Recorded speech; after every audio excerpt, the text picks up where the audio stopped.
Este es un podcast de La Izquierda Diario. Izquierda Diario. Hemos sido engañados. Hemos sido engañados. ¿Y ahora qué? ¿Y ahora qué?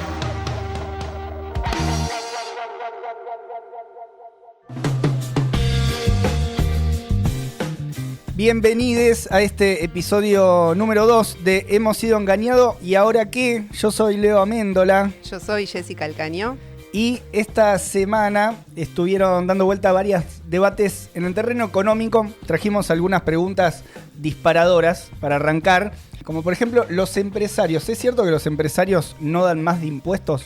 Como dicen las cámaras empresarias. Buena pregunta. ¿Quién paga más impuestos de todos en el país?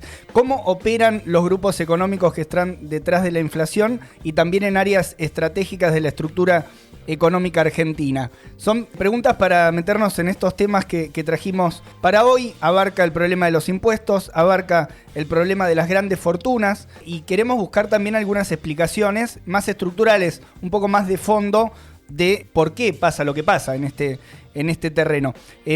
Decíamos también que está pegando fuerte en la agenda política el debate. Y ahí pasaron algunas cosas. El gobierno de Alberto Fernández, por ejemplo, está en un momento de romper récords en el terreno de la inflación, uno de ellos, ¿no? Y la pérdida del poder adquisitivo, por ende. Números muy altos de inflación, muy mal la situación salarial y el impacto en el poder adquisitivo. Y también hubo algunas declaraciones públicas, podríamos llamar amagues, pero más que nada son discursos que aparecen, un discurso que plantea la posibilidad o como una posible solución el aumento de las retenciones. No se avanzó en nada en ese terreno y muchos saltaron ante las declaraciones del presidente. Choqueados. Se repite, ¿no? La reacción de esos sectores. Sí. Incluso, bueno, hay documentos escritos, hay una serie de planteos por parte de estos sectores como la Sociedad Rural, la Unión Industrial Argentina y la AEA. Pero fuimos a buscar, como siempre hacemos, como venimos haciendo, opiniones. Sí, consultamos con algunos especialistas en el tema impuestos, grandes fortunas. Alejandro Rebocio, periodista especializado en economía de El Diario AR. También a Leandro González, del Centro de Economía Política Argentina, CEPA, que hicieron un informe muy bueno, la verdad, llamado Los ricos de Argentina. Y a Lucía Ortega, economista y periodista de La Izquierda Diario. Un poco el motivo de este episodio es porque estamos acostumbrados, viste, Leo, a que se discuta públicamente mucho cuánto tiene que ganar un trabajador, ¿no? Una trabajadora. Al punto que es algo regulado y fijado entre empresarios, estados, sindicatos. O sea, todos pueden opinar en las paritarias de cuánto tienen que ser los aumentos salariales, pero lo que nunca se discute públicamente es cuánto ganan los empresarios, cómo hacen sus fortunas y cómo influyen también estos actores en los grandes lineamientos económicos. Así que hoy queremos aportar a este debate desde otra óptica y echar algo de luz sobre este mundo opaco de estos grandes grupos económicos que operan en la Argentina y que ayuda a entender justamente algunos de los problemas estructurales de cómo funciona el capitalismo en nuestro país. Vamos a dar un poco de contexto primero, porque a esta altura los amagues que vos decías, Leo, de Alberto Fernández, que podríamos decir que ya envalentonan más a la derecha y a los grandes empresarios que otra cosa. Él dijo en una entrevista que quiere subir las retenciones al campo, pero que Juntos por el Cambio es el problema porque no lo deja y se lo va a vetar en el Congreso. Estas declaraciones, por supuesto, alimentaron de un lado ese discurso empresarial que dice basta de impuestos, no damos más, pero del otro lado también mostró la debilidad del propio presidente porque a las 3 horas apenas de que había dicho eso, salió a desmentirlo su propio ministro de Agricultura, Julián Domínguez. Así es, en este tema nos referimos específicamente al impacto que está teniendo la inflación, ¿no? El aumento inflacionario y esta búsqueda de posibles respuestas, ¿no? Ahí aparece el tema de las retenciones, pero antes de ir hacia ahí, agrego algunas cosas del contexto en el que se está dando todo esto, ¿no? Por un lado, aparece dentro de la argumentación de por qué aumentan los precios el tema de la guerra en Ucrania. Sin duda aceleró, agravó una inflación preexistente, eso es innegable. El problema obviamente después va a ser qué medidas se pueden tomar para evitar ese impacto tan fuerte, pero algunos datos para dejar sobre este punto. Durante el gobierno de Macri, en mayo del 2019, encontramos el que venía siendo el pico más alto de inflación medida interanualmente en un año que había llegado al 57,3% de inflación interanual. Esto es gobierno de Macri. En abril del 2022, ese dato llegó al 58% interanual y se consolidó como el dato más alto de los últimos 30 años. Fue en fines de febrero de este año que las tropas rusas ingresaron en Ucrania y la guerra efectivamente tuvo impacto muy fuerte en los precios, sobre todo en rubros claves como el alimentario, todo lo que tiene que ver con los precios de los productos alimentarios, y hay una escalada, digamos, muy clara, ¿no? Si tomamos febrero, que fue el momento donde inició la guerra, 55%, 59% en marzo y 62% en abril. Y por último, otro de los elementos que está impactando fuerte también es el tema energético, ¿no? Sobre todo ahora que se viene el invierno, al país, digamos, la estructura energética no le da para bancar todo lo que hay que bancar en el invierno, hay que importar y eso impacta también en los precios. Hemos sido engañados. ¿Y ahora qué? ¿Y ahora qué? Escuchamos mucho afirmar a empresarios que el problema de la Argentina es que hay muchos impuestos que impiden la inversión, que impiden el desarrollo. Y para sacarnos la duda le preguntamos a Alejandro Rebocio, ¿cómo es la estructura impositiva del país y quién paga más impuestos?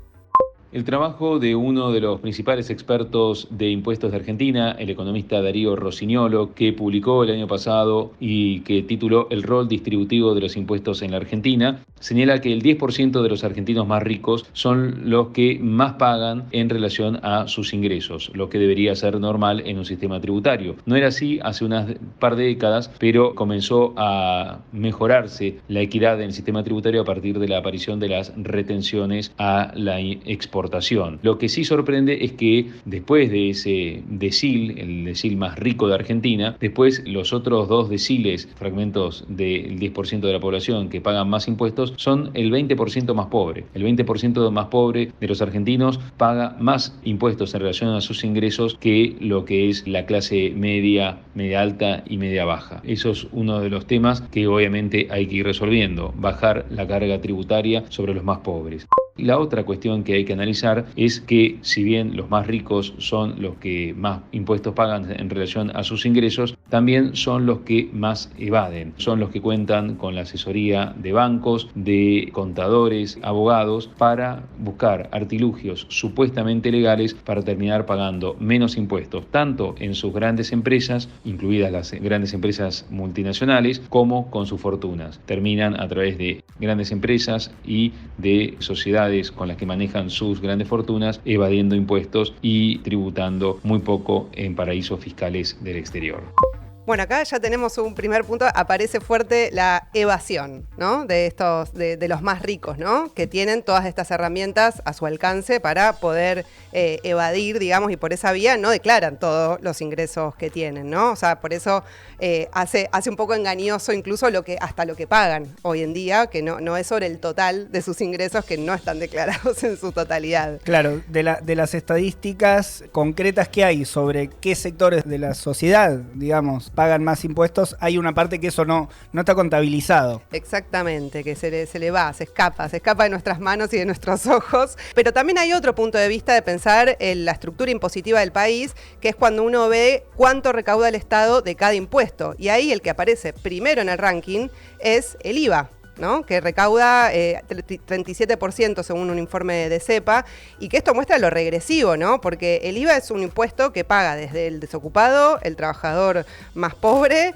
hasta el que está en el ranking de Forbes con las más grandes fortunas del país, ¿no? O sea, eso muestra lo regresivo de la estructura impositiva.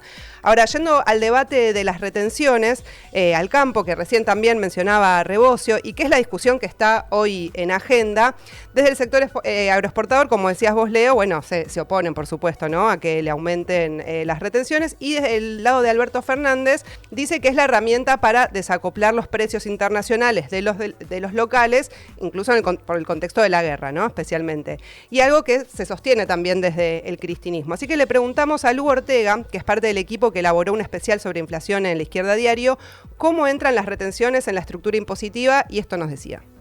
Las retenciones a las exportaciones significan actualmente cerca de 8,5 puntos de la recaudación tributaria del Estado. Son impuestos que se aplican fundamentalmente sobre la exportación de mercancías agrarias de producción extensiva como el maíz y el trigo, y existen en Argentina desde hace más de un siglo, hace unos 20 años que se agregó las retenciones a la soja y derivados. Implementar ese tipo de impuestos es posible porque Argentina tiene fertilidades del suelo excepcionales, sobre todo en la llanura pampeana, que permiten que con igual tecnología se pueda producir a menores costos en relación con otras zonas del mundo, lo que a su vez hace que los dueños de la tierra puedan apropiar una renta diferencial por el solo hecho de tener la propiedad privada de estas tierras. Por eso es que el Estado puede poner retenciones y captar una parte de esa renta sin afectar el desarrollo normal de los negocios capitalistas. ¿Qué quiere decir esto? Que no se afecta a la ganancia media. Y de hecho puede parecer por momentos que son alícuotas muy altas las de las retenciones, pero el Estado no capta toda la renta sino solamente una parte. Teniendo esos recursos al alcance de la mano, es llamativo que la estructura impositiva siga recayendo sobre todo en sectores de menores ingresos por medio de impuestos indirectos como el IVA. Incluso en el caso de impuestos supuestamente progresivos como el impuesto a las ganancias, hay que decir que se estima que 2/3 de ese impuesto provienen de la recaudación sobre el impuesto al salario y solo 1/3 de gravar las ganancias propiamente dichas, mientras que el único impuesto que se aplica sobre la riqueza, que es el de los bienes personales, apenas contribuye con el 1,5% de la recaudación. Ahí escuchábamos a Lucía Ortega con algunas definiciones sobre la estructura impositiva y en particular también sobre la estructura impositiva para el campo, ¿no? Para un sector productivo importante y que tiene una incidencia grande en la economía nacional sobre todo. Pero le preguntamos también, ligado a esto, cómo se podrían desacoplar los precios internacionales que en este momento están acelerando la inflación en nuestro país, y nos decía esto.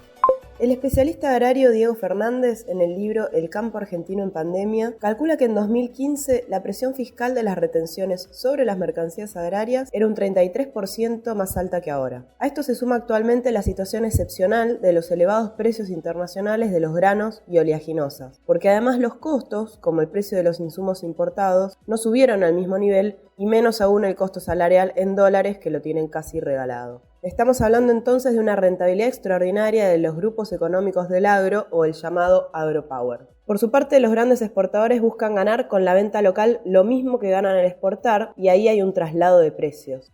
¿Cómo lograr el desacople de precios? Bueno, yo creo que hay que sacar el manejo del comercio exterior de las manos de un pequeño grupo de exportadores, como en el caso de los granos, que solo 10 exportadores concentran el 90% del valor exportado. Poner el comercio exterior en la esfera pública del Estado, gestionado por los trabajadores. Estamos hablando de un desacople estructural, no momentáneo, que implica recuperar la soberanía alimentaria y encarar un verdadero plan antiinflacionario, y también permitiría utilizar las divisas en función de un verdadero desarrollo nacional, decidiendo qué y cuánto importar, así como evitar la fuga y la evasión. Junto con esto, es necesario discutir la propiedad de los grandes terratenientes y una estatización de la gran propiedad de la tierra para captar íntegramente la renta de la tierra, no solamente una parte como sucede con las retenciones. Bueno, Lucía Ortega se mete en algunas definiciones importantes, también jugadas con volumen, ¿no? O sea, uno puede decir el monopolio del comercio exterior, afectar la renta agraria, diferencia también dos elementos, ¿no? Las posibilidades de un desacople de los precios internacionales parcial o más relativa, que incluso momentáneo, que quizás aplicando retenciones podría tener ese resultado momentáneo, pero ella plantea esta idea de un desacople estructural, o sea, poder separar más cómo fluctúan los precios cuando tenés situaciones críticas como ahora, por ejemplo, que están subiendo mucho, como dijimos, por la guerra, y plantea esta idea de monopolio del comercio exterior, lo explica un poco. ¿Y qué es? ¿A qué nos referimos, digamos, o para buscar explicar un poco este concepto? En última instancia, que sea el Estado, ella dice en la esfera pública, que sea el Estado el que controla qué y cómo se vende, que pueda determinar con qué precios y los precios con los que se está comprando y se está vendiendo son los adecuados, y además también poder definir qué se compra y qué se vende. O sea, en última instancia es un control sobre el flujo de dólares, que es muy importante. Que es clave para la Argentina. Que es clave para la Argentina, que aparece como una explicación de muchos de los males que tiene el país en este momento, incluso si escuchás en la mayoría, digamos, de los referentes políticos, pero sobre todo Cristina Fernández de Kirchner viene insistiendo con esta idea, el problema de que faltan dólares y todo. Bueno, el monopolio del comercio exterior permitiría controlar ese flujo y determinar para dónde va. Monopolio estatal, ¿no? Como estatal. decías, porque hoy es absolutamente privado y lo controlan. Hoy hay un monopolio, 10 empresas. Claro. De los grandes, de los pulpos. Claro, bueno, y ahí ella introduce este problema del comercio exterior, donde también, como vos decías, Leo, pasan las importaciones, pasan las exportaciones, y hay otros grupos económicos, no solo el campo, que opera por ahí, ¿no? Y hace poco, CEPA hizo este informe llamado Los ricos de Argentina, donde ellos dan cuenta de la transnacionalización y la offshorización de los principados entramados empresariales locales. Por eso le preguntamos a Leandro González, que fue parte de elaborar este informe, cuáles son las características principales de estas estrategias. La transnacionalización de los grupos empresarios no solamente responde a una lógica que esté asociada a la actividad productiva en sí misma, sino que fundamentalmente tenemos familias argentinas cuya principal fuente de ingresos es la actividad en la Argentina y que a partir de una serie de sociedades cáscara o sociedades cuyo único fin es contener a otras sociedades o tener participaciones en otras sociedades, se traspasa la sede final de la actividad o de los ingresos hacia otras nacionalidades antes de llegar a la propiedad final, al beneficiario final, que son los empresarios argentinos. Tenemos empresarios argentinos cuya principal fuente de ingresos y de actividad es Argentina, pero que en el medio hay eslabones donde se introducen sociedades internacionales que no pueden tener otro fin más que uno de planificación fiscal, elusión, evasión o fuga de capitales, ¿no? Y esto puede darse a través de los precios de transferencia, que tiene que ver con los precios que se pactan en las operaciones entre sociedades vinculadas, que lo que permiten es reasignar la ganancia de cada empresa hacia la sede que sea más conveniente. Otra de las estrategias típicas tiene que ver con los préstamos entre sociedades vinculadas. Esto lo que implica es, por ejemplo, que haya empresas argentinas debiendo divisas a otras sociedades en España, por ejemplo, y eso hace que haya un flujo permanente de divisas y de riqueza hacia el exterior. Ahí escuchábamos a Leandro González explicando algunos de los mecanismos de cómo se logra también poner menos plata en la estructura de impuestos, ¿no? Por estos grandes sectores, y le preguntábamos a ver qué impacto tiene este funcionamiento también en el plano económico y en el plano político.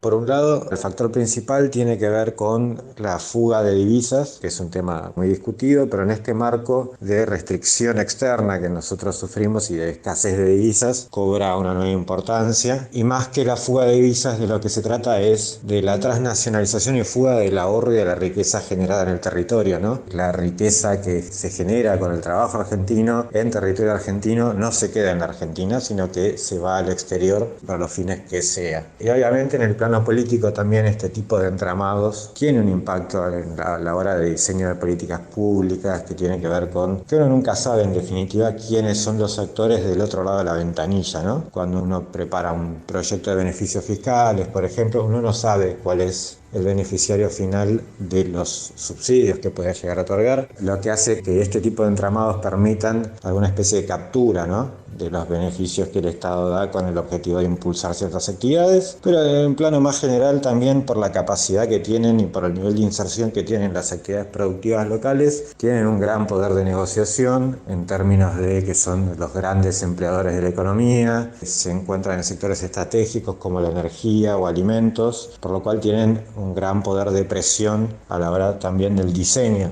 de las políticas públicas y de la orientación de la política económica.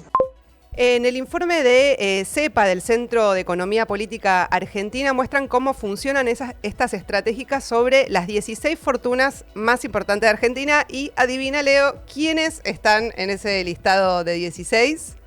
No me lo puedo imaginar. Bueno, hay dos que te quiero destacar. Una es el grupo Techin de Paolo Roca y la otra es el grupo Arcor de Luis Pagani, y que justamente Alberto Fernández viene de reunirse con estos dos grandes empresarios. Tuvieron una reunión. Arcor, una de las principales alimenticias. En este informe de CEPA hay data bastante desarrollada respecto de los dos grupos, pero vamos a destacar algunos de los elementos que nos llamaron la atención. Por un lado, Arcor, pueden ver los productos de Arcor en todos lados, no queremos hacerle publicidad a Arcor, presenta 46 sociedades identificadas en el marco de un grupo que opera a nivel transnacional, ¿no? Es evidente, no solo en Argentina. Tiene una sociedad radicada en Suiza y Luis Pagani y su esposa tienen acciones en Florida y en las Islas Vírgenes Británicas. Suena a un lugar donde vas a lavar plata. Paraísos y fiscales. Donde también tienen sociedades en ese lugar. Según Forbes, que es esta revista que sigue de cerca la vida de los ricos, su fortuna personal asciende a $920 millones y se ubica en el puesto 10 de los más ricos del país en el 2020. Bien, el señor Arcor. Bien posicionado el señor. Bueno, de Techin algunos datos que también da el informe de CEPA. Lo primero es que muestran que el grupo Techin, que bueno, es el gigante de la industria siderúrgica, consta de 120 sociedades identificadas y que están como organizadas en un entramado de mamushkas.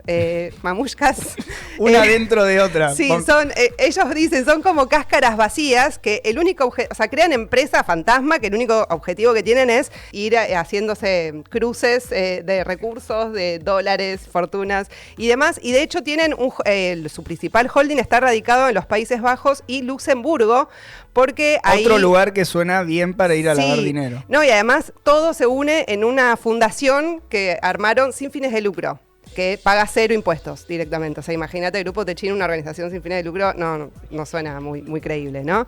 Bueno, después tiene grupos radicados en Uruguay, en Panamá, bueno, en otros países. Pero estos son algunos datitos que da este informe para ponerle nombres propios, ¿no?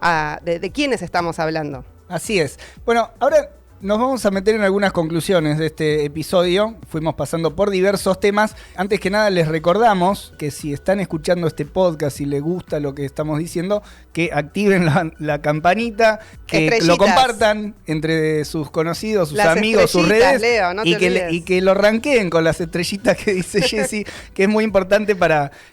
Nos fue bien en el episodio 1. En el ranking, gracias a todos y todas. Gracias a todos los que lo pusieron ahí en su reproductor de podcast preferido. Instagram, Facebook, Twitter, YouTube, TikTok.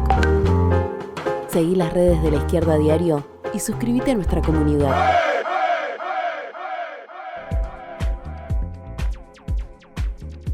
Ahora nos toca, Leo, pensar un poco qué nos deja todo esto, ¿no? Porque hasta acá nos podemos hacer una primera radiografía de cómo funcionan estos grandes grupos económicos de Argentina, pero es un podcast donde nos preguntamos, ¿y ahora qué? ¿No? ¿Qué perspectivas, qué soluciones, qué reflexiones se pueden aportar a esta radiografía? Yo, lo primero, creo que tiene un poco que ver con que lo que muestra esta estructura de la evasión y la fuga y la extranjerización de la economía es que incluso no alcanza con poner un impuesto más acá o allá a las grandes fortunas, porque hay un nivel de planificación financiera para evadir y eludir que o sea, que se te va igual. Una estructura muy importante para lograr ese objetivo. Y además, este tema, ¿no? Ese flujo permanente de recursos que hay, por lo que fuimos viendo, se dirigen hacia afuera, ¿no? Son además recursos que en general estos sectores de los que fuimos hablando, tomamos dos centralmente en nuestro desarrollo, hablamos mucho del agro y de algunos sectores importantes de la industria, son sectores que después exigen y demandan también recursos para poder funcionar. Por ejemplo, exigen mayor disponibilidad de dólares, ventajas impositivas, también ventajas para adquirir divisas. Vimos recientemente cómo se efectuó eso en el terreno de los beneficios y facilidades para petroleras, para el sector de los hidrocarburos. Y te agrego, Leo, sí, ahí el tema de los subsidios, porque el Estado aporta muchísimos subsidios a grandes empresarios. Y esa vía de fortalecimiento por parte del Estado de la estructura empresarial, y son recursos, en este caso los que se van afuera, los que las grandes empresas se llevan afuera, se borran, ya no están para atender a los problemas urgentes y algunos problemas no tan urgentes, más de mediano plazo, que se presentan, o al menos si pensamos en grandes soluciones para estos problemas, deberíamos pensar soluciones también a mediano plazo en el terreno de esto, cómo se resuelven grandes problemáticas, la problemática de la alimentación, por ejemplo, como veíamos hoy, de la inflación, etcétera. Sí, yo cuando veo un poco esta orografía se me viene a la cabeza gráficamente que Argentina parece como una especie de colador, ¿no? De las riquezas que se producen en el país y terminan, que es aparte con el esfuerzo de los trabajadores, bueno, termina siempre afuera. Pero hay otro mecanismo del saqueo de que no hablamos, pero está bueno poner sobre la mesa para agregarlo a esta lista, es el problema de la deuda, ¿no? Hoy tenemos el FMI, que eso también te muestra de alguna manera que incluso aunque el Estado, tal cual es hoy, recaude un poco más de impuestos, es algo que se te va por otra ventanilla, ¿no? De hecho, vemos cómo el gobierno hoy apuesta a sectores como vaca muerta, como el extractivismo, que son justamente para juntar dólares que vayan a pagar la deuda al FMI. Uh-huh. Sí, es una recaudación para realimentar esta estructura, ¿no? Esta estructura que tiene a la fuga, a la evasión como un elemento central. Pensaba en cómo se dirigen en su discurso público estas entidades. Por ejemplo, veíamos, ¿no? Industria y el agro. Tienen grupos y asociaciones donde se reúnen y donde definen sus políticas y también tienen una forma de hacer un discurso público. La EA, por ejemplo, plantea, si vos ves el lema principal, que tienen como misión principal promover el desarrollo económico y social de la Argentina. Y ahí está bueno comentar que los bancos, los grandes bancos son parte de la EA, que son los que vehiculizan muchas veces la fuga. Que la hacen posible. La OEA dice algo impactante. Desde hace más de un siglo promovemos políticas que generen inversión, crecimiento y empleo de calidad. Esa buenísima. Dice la OEA imperdible. Y la sociedad rural, que tiene este lema muy, muy conocido o más histórico, que dice que cultivar el suelo es servir a la patria.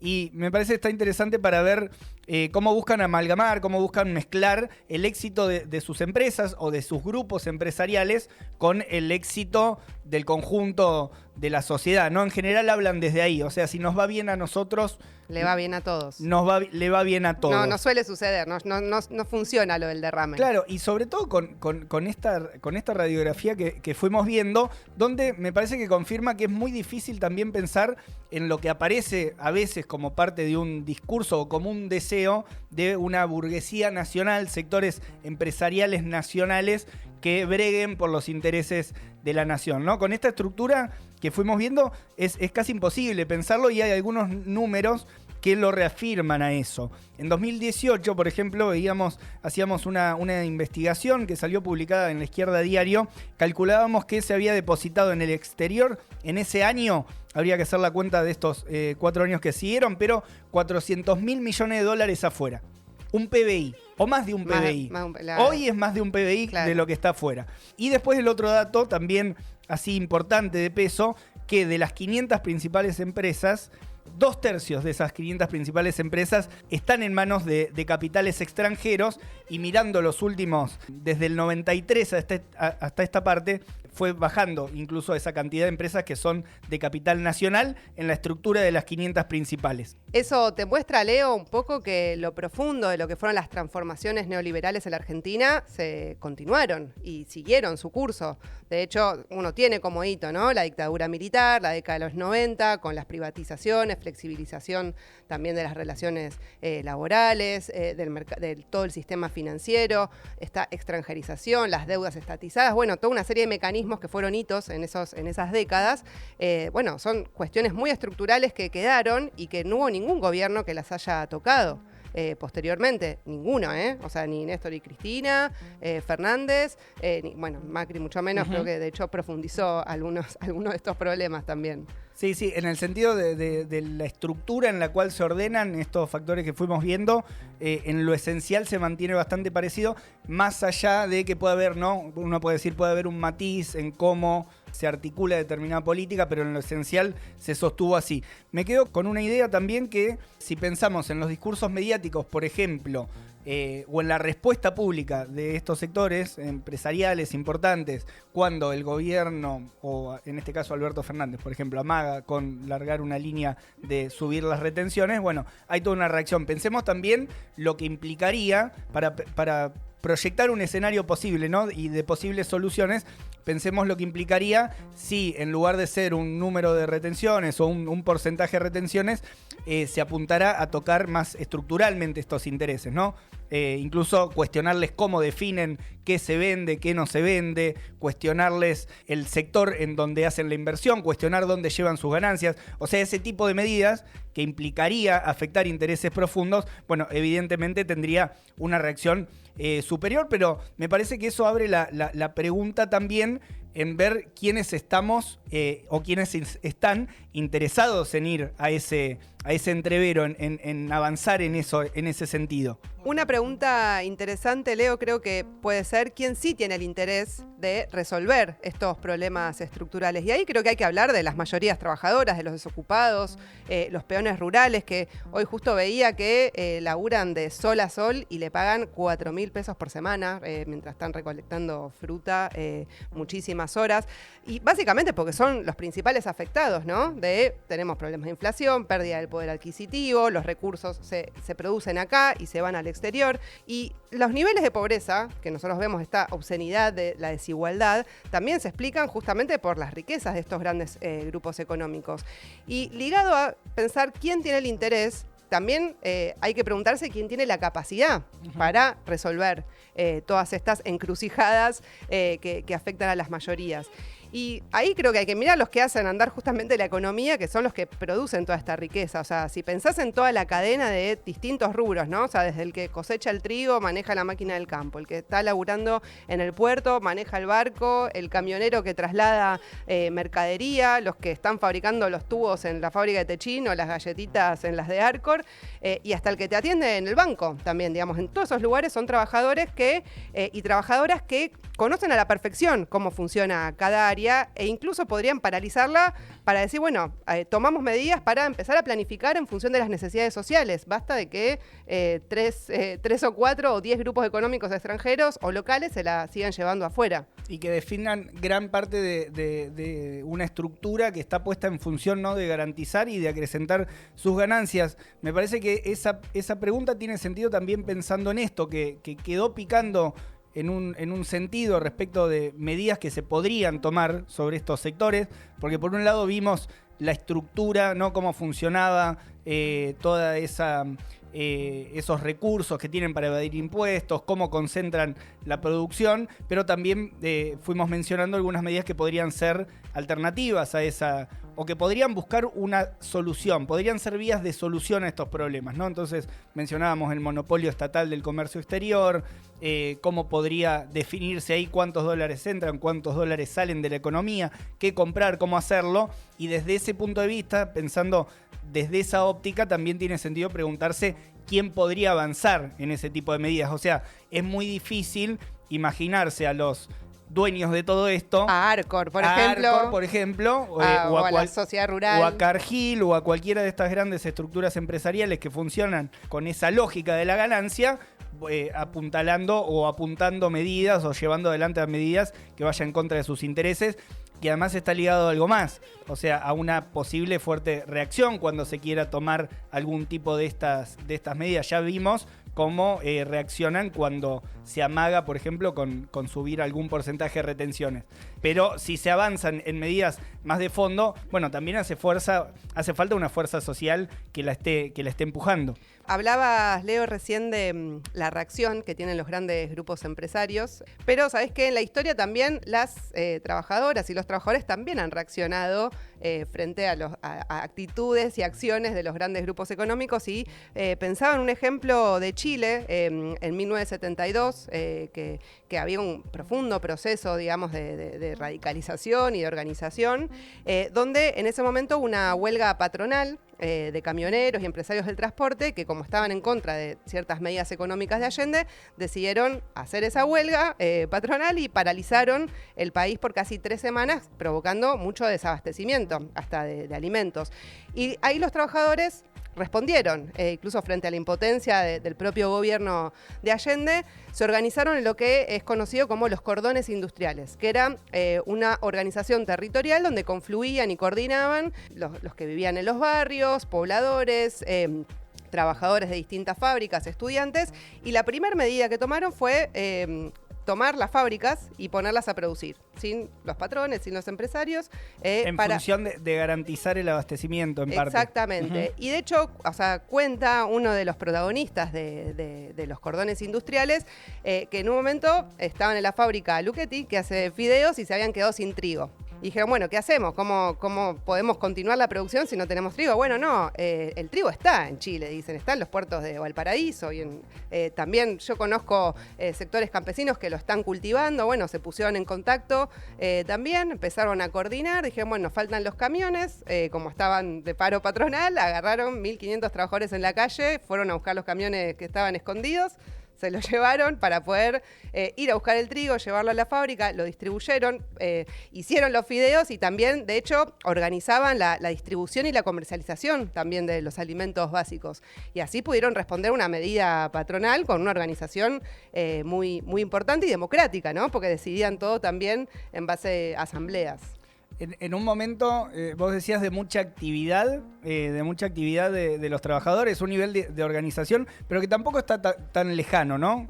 O sea, sí pasaron un par de décadas, pero es parte de la historia reciente, digamos, de cómo se organizaron en este caso. Sí, y bastante ocultada, ¿no? También, sí, estos ejemplos no se conocen tanto, y que además te muestra la capacidad, digamos, y cómo los trabajadores y las trabajadoras pudieron resolver prácticamente y rápidamente distintos problemas que se les fueron presentando, y que hoy, frente a lo que estamos discutiendo, bueno, el problema del monopolio estatal del comercio exterior, la fuga que se va por todo el sistema financiero, bueno, ¿por qué esta organización que mostraron los cordones industriales no podría extenderse a todos estos entramados, digamos, de cómo funciona la economía, para empezar a planificarla en función de las necesidades sociales? Porque el capitalismo no lo va a hacer. Ningún sistema, ninguna sociedad capitalista en ningún país del mundo puede guiarse por las necesidades sociales, sino todo lo contrario, siempre es a partir de las ganancias. Sí, queda como un ejemplo interesante, incluso para ir cerrando este segundo episodio de Hemos sido engañados y ahora qué, tomando en este caso una experiencia de organización de la clase trabajadora, pero donde se daba respuesta a problemas que en última instancia se presentan en la vida de las mayorías cuando hay una situación también de crisis. En este momento es una situación también impactado por la guerra en Ucrania, como fuimos viendo, fuerte inflación, y me parece que quedaron algunas puntas para ir pensando posibles soluciones y alternativas. Un poco esa fue la idea de este episodio 2 de Hemos sido engañados. Y ahora qué, y ahora sí los vamos a ir saludando. Nos vemos la próxima. Sí, gracias por estar del otro lado. Les pedimos también que nos difundan, que ayuden a la difusión de este podcast que está recién comenzando. Campanita y estrellas para Hemos sido engañados, y un saludo para toda la producción, para Ludmila Pons, para Federico Tomich, para Tamara Partica y para Nunu Carolina. Esto fue un podcast de La Izquierda Diario.